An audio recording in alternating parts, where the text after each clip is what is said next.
Help பண்ணுங்க. உனக்கு அவனை பிடிச்சிருக்குன்னு ஓப்பனா சொல்லு. அப்படிலாம் ஒண்ணும் இல்ல. அது மட்டும் இல்லாம என்னோட சைக்கிக் பவர்ஸை என்னால யூஸ் பண்ண முடியுது. இப்போ நீ என்ன உளர்ற? நான் யுஎஃப்ஓ இருக்கிற இடத்துக்கு போயிருந்தேன். அப்பதான் எனக்கு பவர்ஸ் இருக்குன்னே நான் உணர ஆரம்பிச்சேன். இத பாரு, யூஎஃப்ஓன்னு ஒண்ணு இல்லவே இல்ல. அது எனக்கும் தெரியும் பாட்டி. நேத்து வரைக்கும் நானும் அப்படிதான் நினைச்சிட்டு இருந்தேன். அதெல்லாம் சொல்லி புரிய வைக்க எனக்கு இப்ப பொறுமை இல்ல. என்கிட்ட பவர்ஸ் இருக்கு. நான் அதை வச்சு இந்த சோடா புட்டிய கண்ட்ரோல் பண்றேன். புரிஞ்சுதா? உன்கிட்ட சைக்கிக் பவர்ஸ் இருக்குன்னு நான் எதிர்பார்த்தேன். ஆனா நான் சொல்றப்போ நம்பாத மாதிரியே பாத்தீங்க. இப்போ பிரச்சனை அந்த டர்போ கிராணி தானா? இருக்கிற பிரச்சனை போதாதுன்னு இது வேறயா? பல வருஷத்துக்கு முன்னாடி 100 கிலோ கிராணின்னு அவளை கூப்பிடுவாங்க. அவ பேரை கேட்டாலே இந்த மொத்த உலகமும் நடுங்கும். ஆனா இப்ப சில வருஷங்களுக்கு முன்னாடி அந்த டனலுக்குள்ள ஏதோ ஒரு அமானுஷம் இருக்கிறதா நான் கேள்விப்பட்டேன். அப்படி அங்க என்ன இருக்குன்னு நானே நேர்ல போய் பார்த்தேன். அது ரொம்ப வித்தியாசமா இருந்தது. அந்த டனலுக்கு கிட்ட கூட போக முடியல. அங்க ஸ்பிரிச்சுவல் பவர்ஸ் அதிகமா இருந்தது. லொகேஷன் போன் ஸ்பிரிட் பத்தி உனக்கு தெரியுமா? அந்த மாதிரி ஆவிங்க ஒரு இடத்துல இருந்து இங்க வந்து மொத்தத்தையும் கட்டுப்படுத்த ஆரம்பிச்சிடும். அந்த இடத்துல அந்த குறிப்பிட்ட ஆவிக்கு நிறைய சக்தி இருக்கும். நான் மட்டும் இல்ல, வேற யாராலையுமே அந்த ஆவியை எதிர்த்து நிற்க முடியாது. அந்த டனலுக்குள்ள அப்படிப்பட்ட ஒரு ஆவிதான் இருந்துச்சு. நான் என்ன சொல்ல வரேன்னு உனக்கு புரியுதில்ல? அந்த டர்போ கிரானியோ லொகேஷன் பவுண்ட் ஸ்பிரிட் ஒன்னோட ஒண்ணு இணைஞ்சிருக்கு.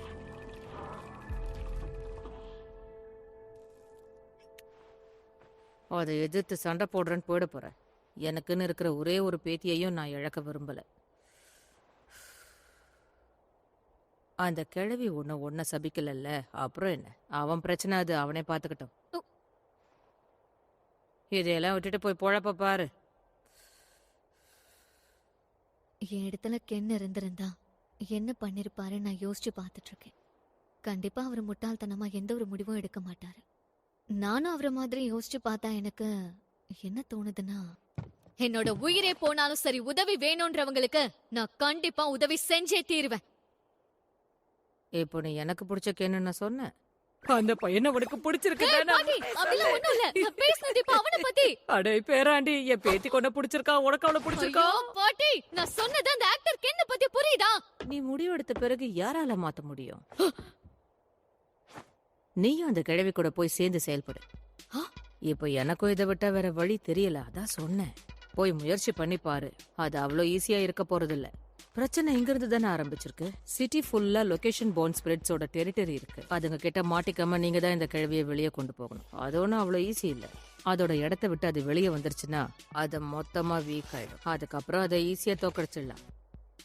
சொல்றது ஈஸி தான், ஆனா செய்யறது ரொம்ப கஷ்டம். நீங்க சொன்ன எந்த ஒரு விஷயத்தையும் என்னால செய்ய முடியும் நம்பிக்கையே இல்ல. வேணும்னா நம்ம ஒண்ணு பண்ணலாமா? அந்த பேரியர் மாதிரி இன்னொரு பேரியரை உருவாக்குனா என்ன? அத டனல் கிட்ட போய் வச்சிடலாம். அதுக்கெல்லாம் வாய்ப்பே இல்ல. இதுக்கெல்லாம் என் உதவியை எதிர்பார்க்காத. எது? ஏன் அப்படி சொல்றீங்க? இங்க இருக்கிற கடவுளோட உதவியால மட்டும்தான் அந்த பேரியருக்கு தேவையான சக்திகள் கிடைக்குது. கமிகோ சிட்டியை விட்டு வெளியே போனா அந்த சக்தியால எந்த பயனும் இல்ல. நீங்க சொல்ல வர்றது எதுவுமே எனக்கு புரியல. ஒவ்வொரு இடத்துக்கும் அதுக்கேத்த கடவுள் இருப்பாங்க. அதோட இடத்த விட்டு அங்கிருந்து கூட்டிட்டு போறதுதான் ஒரே வழி. அப்படி பண்ணா மட்டும்தான் அந்த டர்போ கிரானிய நம்மால அழிக்க முடியும். உடனே அதுக்கான பயிற்சி ஆரம்பி. அவளை எப்படியாவது வீழ்த்தியே ஆகணும். என்ன திடீர்னு சீரியஸா பேசுறீங்க? நான் எவ்வளவு முயற்சி பண்ணாலும் என்னால நிச்சயமா எதுவும் செய்ய முடியாது. என்ன சீரியஸா நம்பாதீங்க. நான் உன்னை பத்தி பேசவே இல்லையே. இவனை பத்தி தான். என்னது, நானா? பரவாயில்ல பாட்டி, என் மேல உங்களுக்காச்சும் நம்பிக்கை இருக்கே. எவ்வளவு சொன்னாலும் திருந்தவே மாட்டான். ஆமாண்டா புட்டி, உன்கிட்ட அவ்வளவு ஸ்டாமினா இருக்கா? என்கிட்ட சுத்தமா இல்ல. அது மட்டும் இல்லாம உன்னோட சாபத்தையும் நான் தான் கண்ட்ரோல் பண்ணி ஆகணும். அப்ப நீ உன் கூட இவளை தூக்கிட்டு தான் போகணும். அப்படின்னா மிஸ் அயாசே, உங்க வெயிட் தான் என்ன? அச்சு வாய வச்சிருவேன்.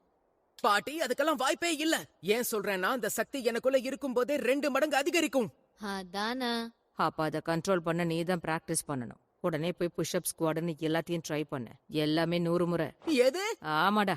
ஏய் மோமோ, இப்ப இருக்கிற உன்னோட சக்திகள் பத்தாது. அதை அதிகப்படுத்த நீயும் போய் பயிற்சி எடு, புரியுதா? நீங்க பாக்குறதுக்கு ரொம்ப பாவமா இருக்கீங்க. உங்க 2 பேரையும் நல்ல பலசாலி ஆக்கிறதுக்கு நானே நேரடியா உங்களுக்கு பயிற்சி கொடுக்கலான்னு முடிவெடுத்திருக்கேன். சரி, போய் தூங்குங்க. நாளையில இருந்து பயிற்சி ஆரம்பிக்கலாம். உங்க 2 பேரையும் பெண்டு கழட்ட போறேன். ஓ, அப்படிங்கிறீங்க? இந்த வயசுலயும் செம்ம கட்டையா இருக்காங்களே.